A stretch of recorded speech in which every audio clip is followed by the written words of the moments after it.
Festival. We're so excited to be here for a weekend of live celebration of cultural traditions of the many people with backgrounds from across the world that call the United States home. In partnership with the City of Salisbury, the National Council for the Traditional Arts, and you, the public, we are pleased to welcome you to the live broadcast over Delmarva Public Media Stations WSDL 90.7 and WESM 91.3. I'm Laura Bottinelli, the Executive Director of the National Council for the Traditional Arts. I'm your host this weekend for the live broadcast, and we're here on the Tidal Health stage.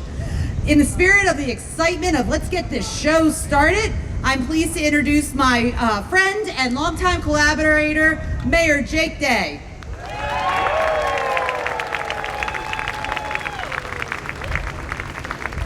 How you doing, Salisbury?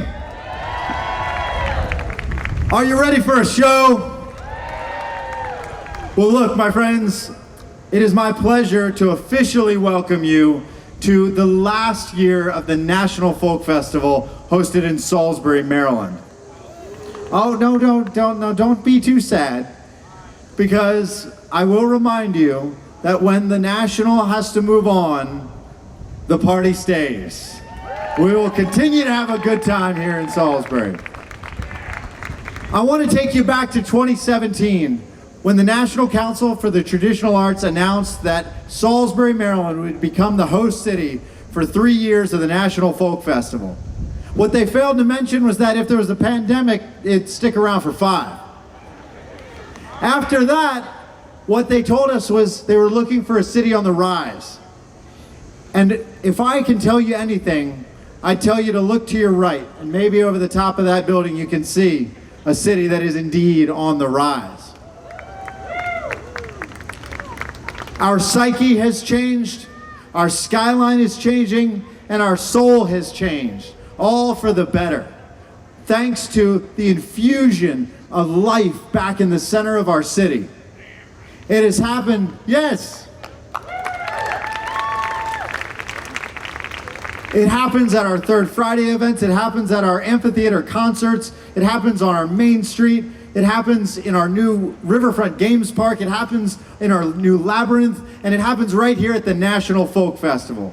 So I want to say one more time, thank you to all those who have made this possible. Thank you to our volunteers.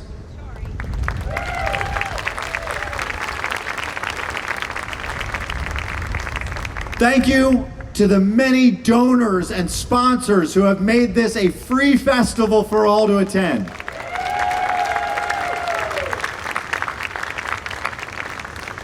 And thank you to the NCTA who believed in us and have opened a new chapter in Salisbury's history. I am now pleased. It's now my honor to introduce to you someone who can speak far better than I can to that changing soul of our city. Our Poet Laureate, Nancy Mitchell.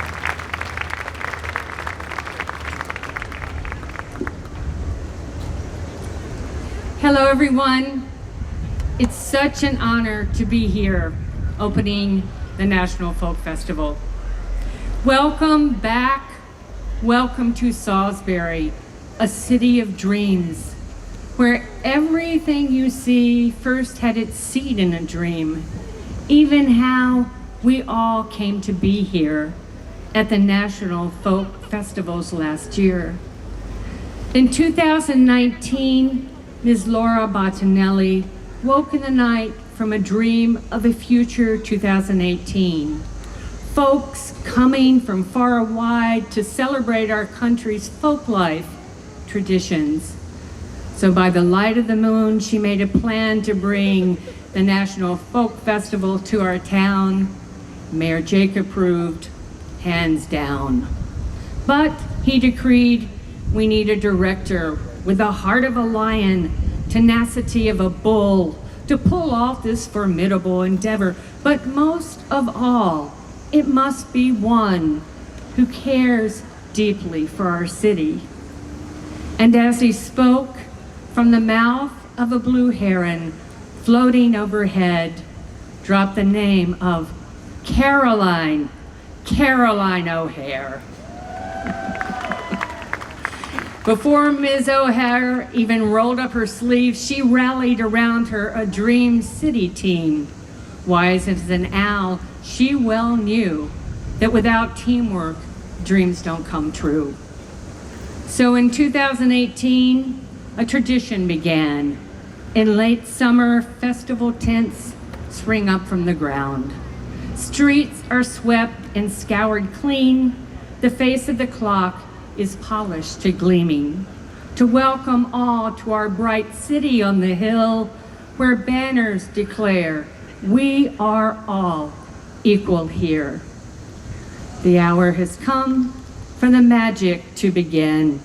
With a blink of an eye, strangers become friends, then friends become one family, gathered as in Mrs. Bottinelli's dream to celebrate our country's rich cultural history. So let us now cast our cares to the wind and let the merrymaking begin. Together we'll revel in feasting, dancing, and song, while beside us the mighty Waikamaca rolls on. Welcome, everyone. Thank you.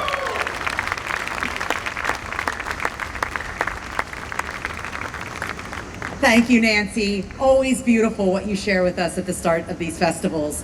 I'd like to now bring forward another voice, the chairman of the National Council for the Traditional Arts, Mr. George Holt. Thank you, Laura. On behalf of the Board of Directors of the National Council for the Traditional Arts, I just want to say what a great pleasure it's been to work with Mayor Day and his awesome team to bring the 78th, the 79th, 80th, and 81st editions of the National Folk Festival to beautiful Salisbury, Maryland. Now, needless to say, no one of us could have imagined at the outset of our partnership that we were going to slam in to the worst pandemic since the great influenza of 1918. But thanks to the resourcefulness of the team, and most of all to your support, I think we've managed our way through it pretty darn successfully. Now, those of you who have experienced this event over these recent years know so well, at the heart, the National Folk Festival is a celebration of the magnificent cultural diversity of our great country. And from the indigenous ancient traditions of our first Americans to the melting pot of immigrant arts that have found their own sort of unique expressions on American soil, there really is no country as culturally rich as ours. And it's just our great happiness to be able to bring communities together for a few days every year to learn from and enjoy some of these wonderful artists and performers that make our country so very special. So thank you, Salisbury. Please enjoy the 81st National Folk Festival and look forward to the first great Maryland Folk Festival. We are so thrilled to welcome you to our official legacy, family legacy National Folk Festivals. So thank you so very much.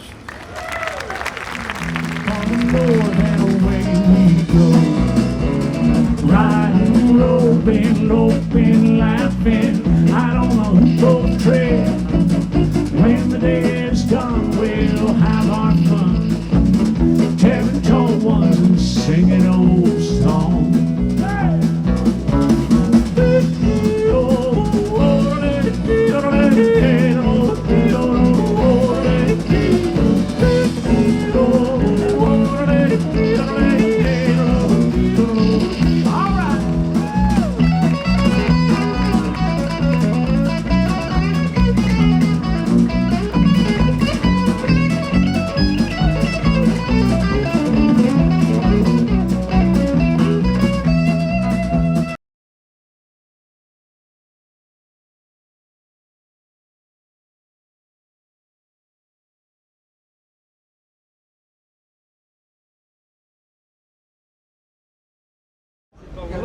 down around Biloxi? Yes, this is Randy Day. He's the CEO of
Yeah, we're local also. We just don't want to carry it around. I mean, if you guys want to buy them, I can keep them. You guys can come back, or until you guys leave, or that's up to you.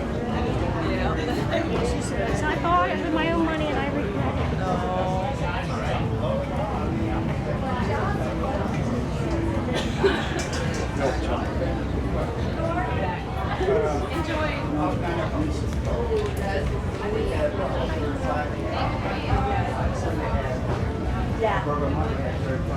My name is John Yampieri, originally from Baltimore, Maryland. I am a screen painter, self-taught screen painter. We are all about the art of screen painting. We like to bring joy to any age, anybody. These have painted screens have a wonderful history behind it, and it's been happening since 1913, where it started in East Baltimore, Maryland, on Ashland and Collington Avenue. And we have been doing this, teaching in schools, doing workshops, community, you name it. We're trying to keep the joy and the magic rolling.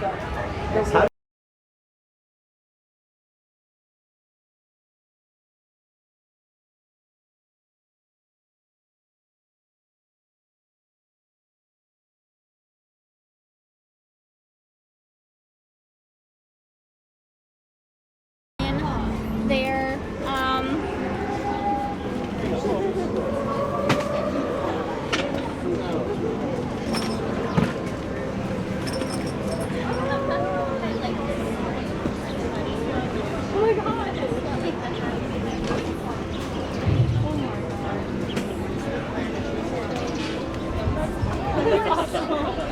one of those little rings.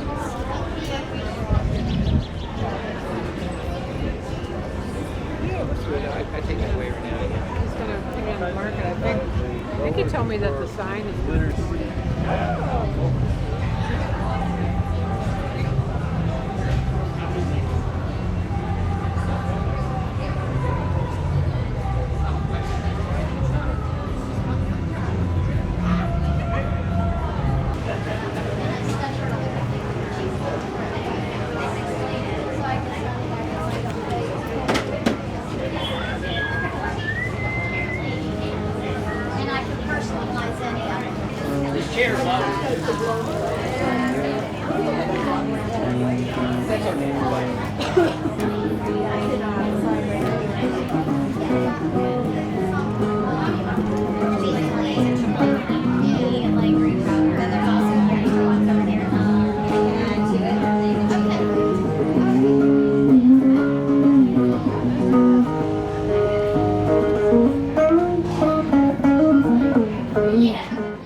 and my little one-man deal is called Mudboy Guitar Works, and they're cigar box guitars in various configurations. I'm always experimenting with different string configurations, different amount of strings,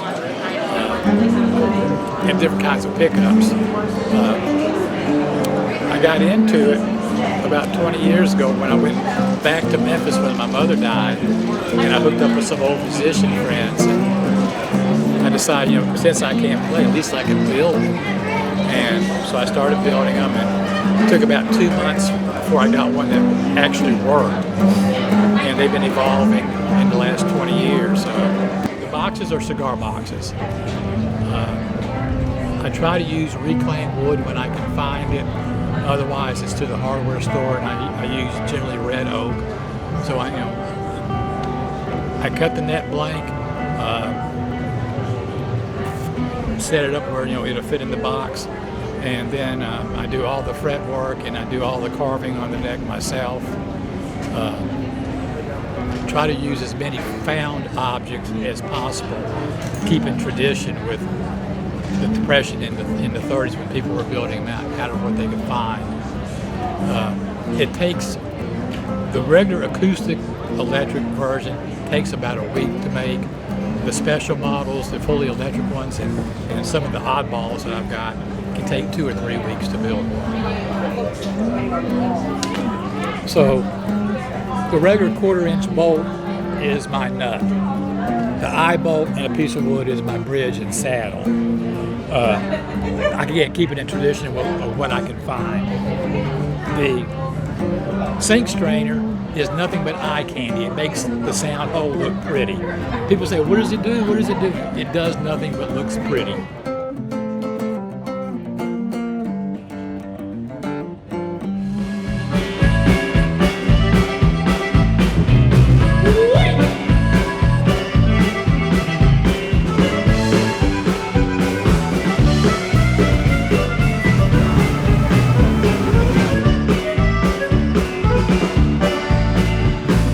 Quise escribir en el aire, quise escribir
Thank you.